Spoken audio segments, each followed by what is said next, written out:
Laptop முழுமையாக வழங்கப்படும். அடுத்த 5 ஆண்டுகள்ல 10,000 புதிய பேருந்துகள் இயக்கப்படும்.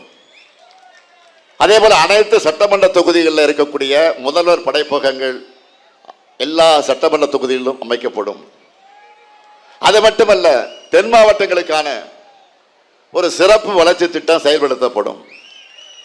தென் மாவட்டங்களுக்கான சிறப்பு வளர்ச்சி திட்டத்தால தென் மாவட்டங்கள் அனைத்தும் வளர போகுது. நாங்க சொன்னதை செய்வோம். நான் கலைஞருடைய மகன், சொன்னதை மறக்கவும் மாட்டேன், மறுக்கவும் மாட்டேன். கடந்த 5 ஆண்டுகள்ல தமிழ்நாட்டினுடைய நிதிநிலையை சீராக்கி ஒவ்வொன்னா நாங்க நிறைவேற்றி வர திட்டங்கள் அதுக்கு சாட்சி. இப்போ நான் பட்டியலிட்டு சொன்ன மாதிரி தன்னுடைய சாதனைகள்னு பழனிசாமியால பட்டியலிட முடியுமா? நிச்சயம் முடியாது. ஏன்னா அதிமுகவோட கடந்த கால தேர்தலுக்கு என்னெல்லாம் சொன்னாங்க அதெல்லாம் வந்துச்சா? சென்னை முதல் கன்னியாகுமரி வரை கடலோர சாலை திட்டம் சொன்னாங்க, என்னாச்சு? இல்ல. தென் தமிழகத்தில் ஏரோ பார்க் சொன்னாங்க, எங்க ஏரோ பார்க்? எங்க? இல்ல. 10 ஆடை அலங்கார பூங்காக்கள் வந்துச்சா? 58 வயசுக்கு மேற்பட்டவங்களுக்கு இலவச பஸ் பாஸ் யாராவது ஒருத்தருக்காவது கொடுத்திருக்காங்களா? எல்லா குடும்ப அட்டைதாரர்களுக்கும் செல்போன் வழங்கும்னு சொன்னாங்களே, யாருக்காவது கொடுத்திருக்காங்களா? பொது இடங்கள்ல இலவச வைஃபைன்னு சொன்னது என்னாச்சு? அதுவும் இல்லை. அனைத்து ஊராட்சி ஒன்றியங்களையும் அம்மா இருசக்கர வாகன பழுதுபார்க்கு பயிற்சி மையம் அப்படின்னு சொன்னாங்களே, அது எந்த ஊர்லயாவது இருக்கா? அனைத்து பெண்களுக்கு ஸ்கூட்டர் கொடுப்பேன்னு சொன்னாங்களே, கொடுத்தாங்களா? இன்னும் பெரிய லிஸ்டே இருக்கு.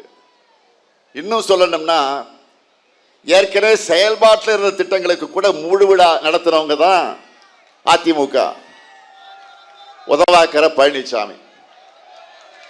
இப்படி தன்னுடைய 10 ஆண்டு கால ஆட்சியில தமிழ்நாட்டை எல்லா துறையிலையும் படுகொழியில தள்ளின அதிமுகவும் இந்தியாவை வரலாறு காணாத சரிவுக்கு கொண்டு போயிட்டு இருக்கக்கூடிய பாஜகவும் சேர்ந்து அமைச்சிருக்கக்கூடிய இந்த கூட்டணிக்கு இந்த தேர்தலையும் வழக்கம் போல படுதோல்வியைத்தான் நீங்க பரிசா தரணும். தயாராயிட்டீங்களா? பிரதமர் மோடி அவர்களுக்கும் அமித்ஷா அவர்களுக்கும் ஒரு ஓபன் சேலஞ்ச் பண்றேன். தமிழ்நாட்டுக்கு நீங்க பிரச்சாரத்துக்கு வரும்போது தமிழ்நாட்டில் மும்மொழி கொள்கையை அமல்படுத்துவோம்னு சொல்லி பிரச்சாரம் பண்ண உங்களுக்கு தைரியம் இருக்கா? உங்கள் யாருக்காவது தைரியம் இருக்கா? வாங்க வந்து பேசுங்க, பார்க்கலாம். தமிழ்நாட்டின் எதிர்க்கட்சி தலைவர் பழனிசாமி அவர்களே, உங்களுக்கு வெக்கம், மானம், சூடு, சொர்ணம் இருந்தால், ஒருவேளை இருந்தா கட்சி கொடியில் அண்ணா படம் வச்சிருக்கீங்களே, இருமொழி கொள்கை தான் அதிமுக கொள்கைன்னு பேசுறீங்களே, மும்மொழி கொள்கை தொடர்பான அமைச்சர் தர்மேந்திர பிரதானுடைய கருத்தை கண்டிச்சு உங்களால அதை திரும்ப பெற வைக்க முடியுமா? சவால் விடுகிறேன். அவர் கூட்டணி தானே, அந்த கூட்டணி தானே இருக்காரு, முடியுமா? சொல்லுங்க. இந்தியை கட்டாயமாக திணிக்கிற PM-ஸ்ரீ பள்ளியை தமிழ்நாட்டுக்குள் அனுமதிக்காம திமுக அரசு தடுக்குதுன்னு அதை வேற அமைச்சர் பிரதான குற்றம் சாட்டுகிறார். இப்படி சொன்னா இந்த தமிழ்நாட்டில் இந்த ஸ்டாலினுக்காக ஆதரவு இன்னும் அதிகரிக்குமே தவிர குறையாது. நீங்க இன்னும் இதை புரிஞ்சிக்காம இருக்கிற காரணத்தினால்தான் இப்போ வரைக்கும் நோட்டா கூட போட்டுக்கிட்டு இருக்கீங்க. இந்தியாவில் அதிக பள்ளிகள்ல அறிவியல் ஆய்வகங்கள் இருப்பது தமிழ்நாட்டில் தான். மாவட்டந்தோறும் மாடல் ஸ்கூல்ல திறந்திருக்கிறோம். 19 லட்சம் மாணவர்களுக்கு காலை உணவு வழங்குகிறோம்.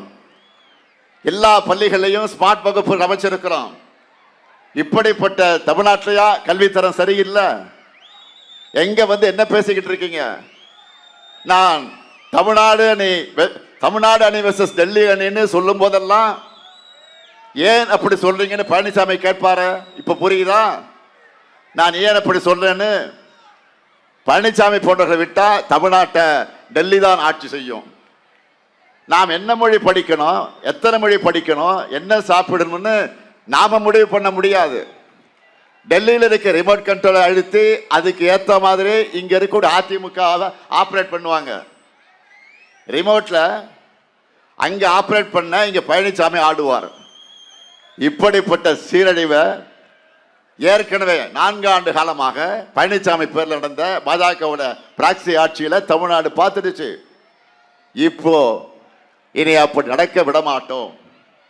தமிழ்நாட்டை கலவர பூமியா மாற்ற துடிக்கக்கூடிய பாஜகவையும் அதுக்கு அடிமை சேவை செய்கிற அதிமுக உள்ளிட்ட கட்சிகளையும் வேரடி மண்ணோடு வீழ்த்தணும். நல்லா புரிஞ்சுக்கங்க, நாம போராடுறது திராவிட முன்னேற்ற கழகத்தின் வெற்றிக்காக மட்டுமல்ல, கூட்டணி கட்சியுடைய வெற்றிக்காக மட்டுமல்ல, தமிழ்நாட்டினுடைய வெற்றிக்காக போராடுகிறோம். பாஜகவோட டப்பா இன்ஜின் முன்னாடி நம்ம திராவிட மாடலின் சூப்பர் ஃபாஸ்ட் என்ஜின் ஒருபோதும் தலைகுனியாது. நம்ம ஸ்பீடு என்னன்னு காட்டிடலாமா? வெல்ல போவது தமிழ்நாடு அணியா டெல்லி அணியா? வெல்ல போவது தமிழ்நாடு அணியா டெல்லி அணியா? ஒரு கை பார்த்துடலாமா? நடக்க இருக்கப்படும் ஜனநாயக போர்ல அரசியல் விருப்பு வெறுப்புகளுக்கு அப்பாற்பட்டு நம்ம தாய் தமிழ்நாட்டை காக்க எல்லோரும் திமுக தலைமையிலான மதச்சார்பற்ற முற்போக்கு கூட்டணி ஆதரிக்கணும். அதுக்கு வாசுதேவநல்ல தொகுதியில நம்ம வேட்பாளர் ராஜா அவர்களுக்கு உதயசூரியன் சின்னம்,